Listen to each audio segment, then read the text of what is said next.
Welcome to the CEC Report. It's the 13th of November. I'm Robert Barwick and I'm joined today by Australian Alert Service Editor Richard Bardon. Welcome, Richard. Thanks, Robbie. In this week's CEC Report, economy at crunch point, so here comes bail-in. And we now know the Queen sacked the Whitlam government. How long will we grovel to royal power? So first, economy at crunch point. So here comes bail-in. Richard, what we want to talk about today is a couple of subjects we're going to time together. The big issue is bail-in, but there's a G20 meeting coming up next week. Malcolm Turnbull, is already on his way there. The intention there is to finalise bail-in. So we'll talk about that in a minute.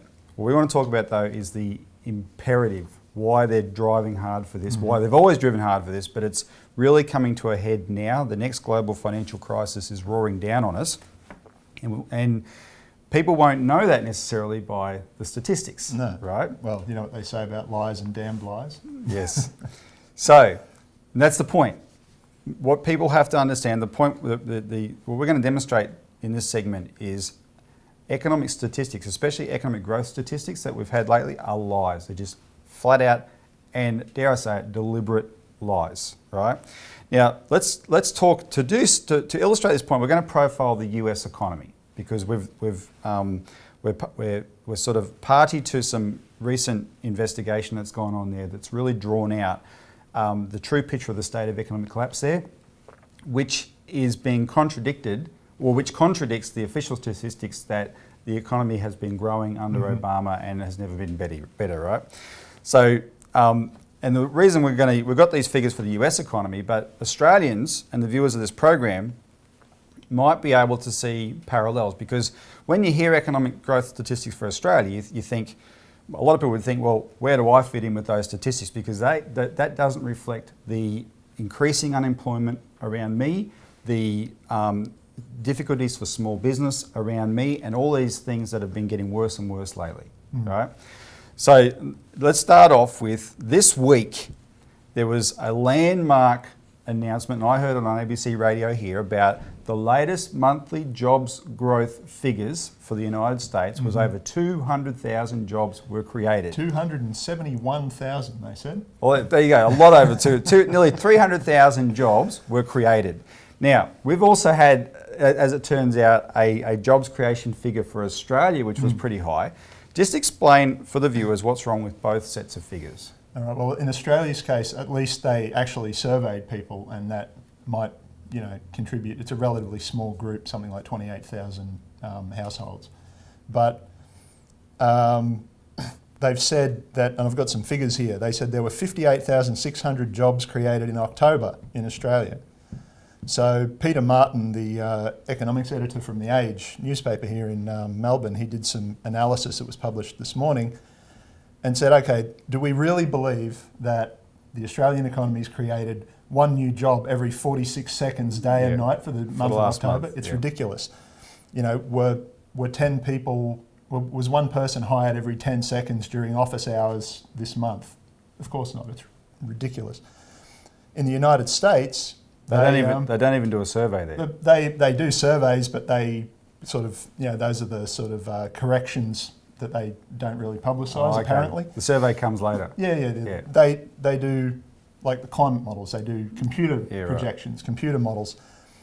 What they don't factor into this supposed, almost full employment in the United States is that there are 94 million non-participants in the workforce. Yeah, people who are eligible for work but have just been declared by the government to have given up and stopped looking, which is only, I think, about 2 months. If you haven't been employed for 2 months, they just shove you off the end of the plank, right?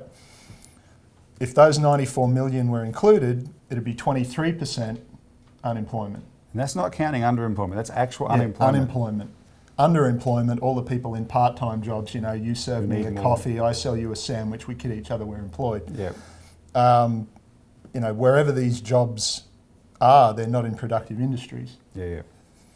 So that's, and I just want to you got some other figures for us, but I just want to make the point. So this figure for this month from the US, they announced that with this many jobs created, unemployment is now down to 5%, which is virtually full employment. From an economist standpoint, they regard 5% as full employment. So if you're one of the 5% who's unemployed, bad luck. To economists, you don't exist. And the reason economists do that, I just want to explain, is because they like the idea of having a pool of unemployed to constantly put pressure on the pool of employed. So the pool of employed don't get too carried away with asking for pay rises and things like that. You need to have enough people that the bosses can say to the workers, all right, you want to go for a pay rise, you're out of here, we're going to replace you with someone else. And so that's why they regard 5% as full employment. But you compile an article this week for The Alert on the true picture of the US economy. Just go through some of the major, or I won't say highlights, lowlights of that picture, just to illustrate what we're talking about. Well, now, there's no production going on anymore, as I was saying. There's been all this jobs growth, like we've been talking about, all this supposed GDP growth. But what's included in GDP is ridiculous. It's just any transaction, basically. We used to joke it stands for gambling, drugs and prostitution, right? Because if you look at, there's a company, for instance, one of the big indicators was a company called Fastenal. And they make industrial fasteners, bolts. They're literally the nuts and bolts of the economy. Yeah. They reported they have 250,000 customer contacts each week, and their sales are down for the first time since 2009. Now, remember what happened in 2009, right? So, and this is a constant theme, this decline of the US economy. It's a constant theme that the actual figures are showing a state of the US economy now that's very similar to 2008, 2009. Yep.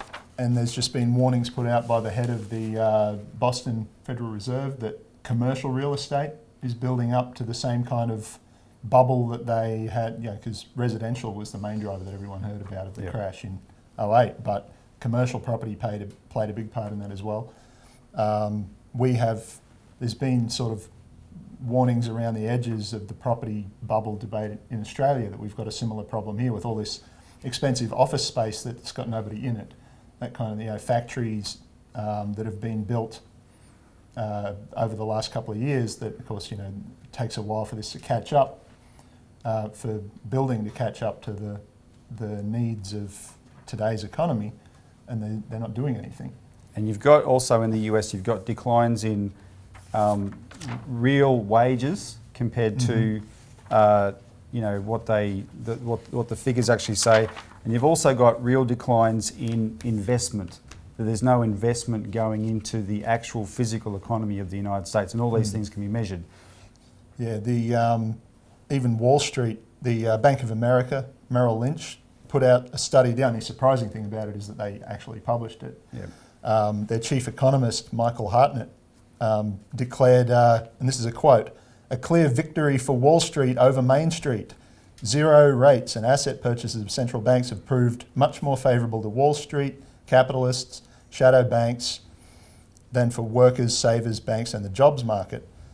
So stock values have gone up from what was worth $100 when they began quantitative easing, has gone up to $205 now, while the wages have risen by just $14 over that period, 1.5% a year, which doesn't keep up with inflation. There's venture capital, equity raisings have increased by 175% since the start of 2010. Mortgage credits declined 39% in that period. So when it comes to the playing around and gambling of Wall Street, that's the part that if there is a boom, it's in those sectors. Yeah. But anything that affects real people, there's either no growth or an actual contraction. Yeah. And because the money that they've borrowed, they've spent buying back their own stocks to keep the stock markets high. Yep. So it's just a snake eating its own tail. Well, so let's now put on the screen this graph that I'd like you to explain, because this is what we in the alert service, we call this the canary in the mine, because it shows you the frame of mind of the American population compared to the rest of the world, really. Yeah. Well, that's pretty much accurate, because this is compared to, you'll see on the graph, there's several what are called developed or advanced economies listed there. Including Australia. Yeah, including Australia. But the authors of this report noted that all OECD members have similar tracks.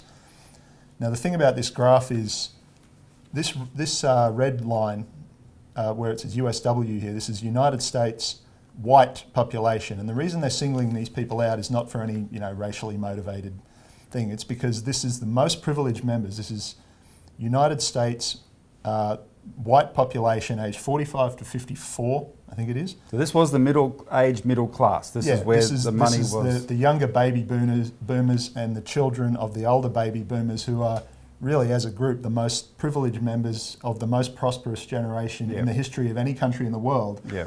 And they're dying faster than anyone. If you look at the average of those declines as the baseline, that's almost, the only other thing going up that fast is Wall Street. Yeah, that's a total divergence. And yeah, like you said, compared to every other measure, where those particular causes of death, because what are the causes of death here? Yeah, and this is the main thing. The authors noted this increase for whites was largely accounted for by increasing death rates from drug and alcohol poisoning, suicide, chronic liver disease, and cirrhosis, which are effects of habitual drug consumption. Drinking themselves to death and doping themselves to death, basically. And the CDC, the Centers for Disease Control, have declared a heroin overdose epidemic since August. So if the economic statistics were correct and there was true economic recovery and growth in the US economy, you wouldn't be seeing that. No, this is a symptom of hopelessness. This is just despair plotted on a graph. That's what you're looking at. And like we said before, Richard, Australian viewers, don't be surprised if you detect a parallel between what we've talked about with the US economy and what you experience in your life in Australia. We get a lot of anecdotal stuff, and one that you and I received not that long ago was a contractor called in to make the point that as a person who worked as a contractor on mines and had his own ABN number, he can't be counted, he doesn't have a job anymore, but he can't be counted as unemployed because he's employed by his own company, which isn't employed, right? And I think the same thing even applies to sole traders, just one person working on an ABN. Exactly. So this is all those things add up. They don't show up in the real figures. So anyway, just go back to the start of what we were talking about. When you have this is the biggest economy in the world, or the second biggest economy in the world, depending how you measure it with China. It's still the United States, which since World War II was the engine of the world economy. And when that's the true state of the United States economy, this crash is about to happen. That's what we're building up for. There's lots of financial things we could have talked about, but we don't have the time for. So in that context, we have this G20 meeting coming up next week. Bail-in, which is this idea that you've got the 32 big to fail banks in the world, which one of our banks in Australia might become one of them, Commonwealth Bank.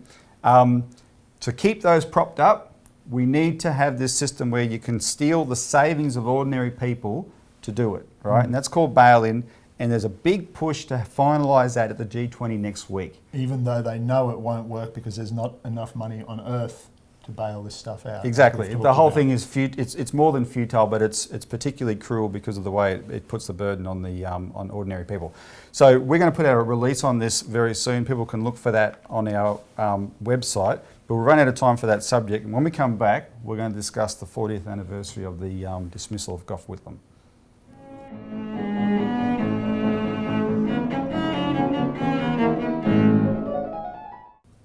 Welcome back to the CEC Report. We now know the Queen sacked the elected Whitlam government. How long will we grovel to royal power? So, Richard, King Charles and Queen Camilla of Australia. How does that sit in your mouth? I could answer that, but not in this time slot, right? Not in this time slot. Okay, but that's the reality where we're heading as of right now. It's a particularly important point to make because he's here. By the time some viewers watch this, he might have already gone, but he's here as we speak. And Charles's visit to Australia coincides with the 40th anniversary of the dismissal, right? Which is typical of his attitude. Exactly. Sadist. Well, once you know his direct role in that action, which basically, and his attitude at the time, which we'll go through, but his attitude was the Australian Constitution be damned. We, the royals, have the power and we can sack this guy, right? For him to come for the 40th anniversary is quite a sadistic act. So let's go through the details. You helped write this feature we did in this week's alert service. 40th anniversary of the dismissal, Prince Charles helped his mum overrule democracy and sack Whitlam. So I just want to, we've got a number of things to cover, but let's go through them one by one. First, the idea that this was done because of supply. The government couldn't get its supply bills through Parliament. That was a pretext. That has turned out to be proven to be a lie. Well, Malcolm Fraser, who of course Kerr appointed as caretaker Prime Minister after sacking Whitlam, did an interview with one of Whitlam's cabinet ministers, his Labor minister, Clyde Cameron, who we also... A good friend of ours before he died. Yeah, just as with Mr Fraser as well. And this interview was like mid-80s or something? 1987, Yep. So what's that, a dozen years after the fact. And Fraser just candidly admitted supply was not the issue. He said that he had asked Kerr, well, what if I can't secure supply? And Kerr told him not to worry about it. He just laughed and said, well, I look pretty silly sacking the Prime Minister I just appointed and reappointing the one I just sacked, wouldn't I? Ha ha ha. Yeah. It was nothing to do with it. And of course, Clyde Cameron was quite taken aback with this. Well, and the other proof of that is our next point, that supply precipitated the crisis that had to be resolved by Kerr supposedly, but that didn't start until October, November. Kerr actually began consulting a legal brains trust of High Court judges 9 months earlier. And not just High Court judges, but Privy Councillors, personal associates of the royal family. So these were Sir Ninian Stephen, who was a Privy Councillor and I think at the time former Chief Justice of the High Court. Sir Garfield Barwick, no relation to your good self, we should add. No, that's right.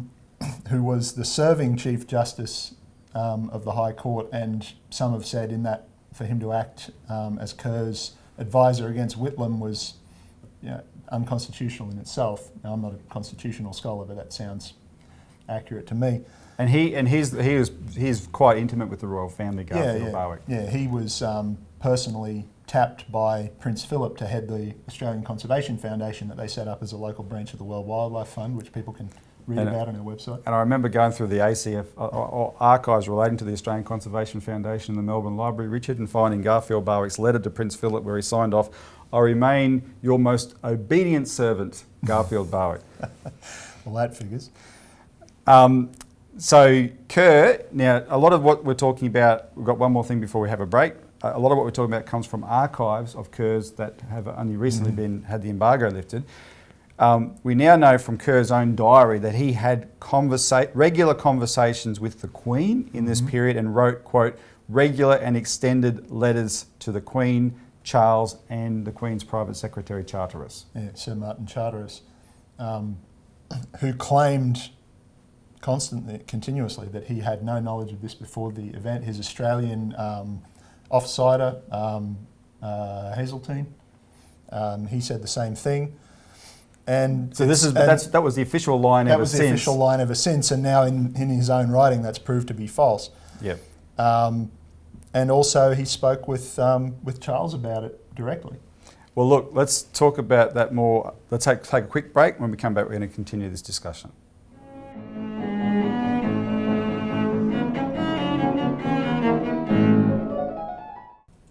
Welcome back to the CEC Report, where we're discussing the 40th anniversary of the dismissal of Gough Whitlam.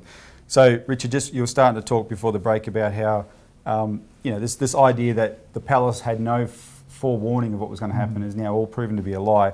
And one of the predicates is that Kerr actually spoke to Prince Charles personally in September before it happened. In New Guinea, which I forget exactly why Charles was in New Guinea at the time, but Kerr took the opportunity to go up and consult with him personally to get the palace's okay.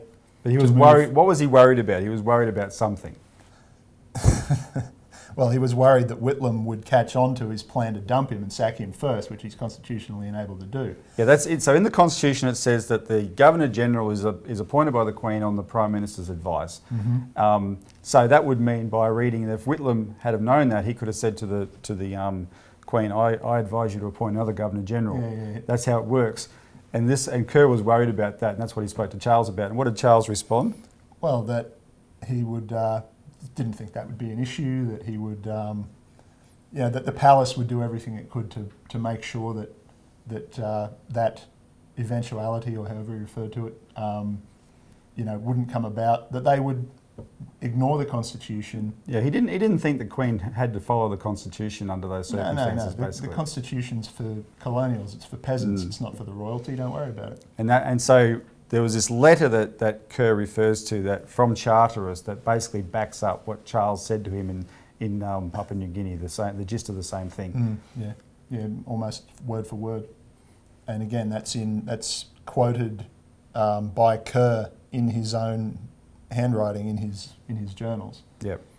Now, so far we're relying on Kerr's journals because they were in his archives and the embargo has been lifted off his archives, but it proves there's letters between the Governor-General's office and the palace, to Charteris, and from Charteris to the Queen, and from the Queen, and to Prince Charles and from Prince Charles, but they are all under this huge 50-year embargo. Declared personally by the Queen, not to be lifted until 2027, I believe it is. And even then there's strict conditions. Yep, it has to get the clearance of the then sovereign, who will probably be Charles. These people tend to live quite a while, unfortunately, for some, for most. It also has to get the clearance of the then Governor-General, who we have no idea who that might be, but Governor-Generals are... From the establishment. From the establishment. They're put in there generally toadies, as was Kerr. Craig Isherwood's in no danger of being appointed Governor-General soon, anytime soon. I shouldn't think so, no. No. All right, so just in the time we've got left, let's just underscore, though, what the motivation of all this was. Whatever Australians think of Whitlam, and I have to say that because there was such an enormous media onslaught against Whitlam at the time, which was fueled by the state of the economy that most Australians probably wouldn't realise had nothing to do with Whitlam. It was the end of the Bretton Woods system that just destroyed the economy worldwide. You had inflation right around the world. But for Australians, they're not aware of that. So all they know is the economy's tanked and this guy is causing all this trouble, and the Murdoch media was having a field day with it. The bottom line is this: it was still a government that we elected, that the unelected power of the Crown had the power to sack, right? That's the bottom line. So just quickly, Richard, why was Whitlam a threat? Well, Whitlam had organised this campaign called Buy Back the Farm to nationalise Australia's resources, black coal, oil and gas, and particularly uranium he was interested in for development of the nation. And the company that stood to lose control of those resources was the biggest mining company in the world at the time, and still until recently, Rio Tinto. The biggest personal shareholder in Rio Tinto was the Queen. She had something like a 28% personal stake in it. This is a Crown-controlled cartel that owns this country's resources. And there was, if that had happened, it would have set a precedent not just for Australia, for the whole world. And that was an attack on the actual basis of the power of the British Empire. Yeah, exactly. Because control of resources and control of finance, ever since the Venetian days, has been how this continuous series of empires has operated. Yeah, all right. Well, so we've only been able to we covered quite a bit of that, but there's a lot more. This is all detailed in this week's edition of the Australian Alert Service. So call in, make sure you ask for the Whitlam edition of the Australian Alert Service. But that's it for this week's CEC Report. Thanks for joining us, Richard. Thanks for tuning in, and tune in next week for more.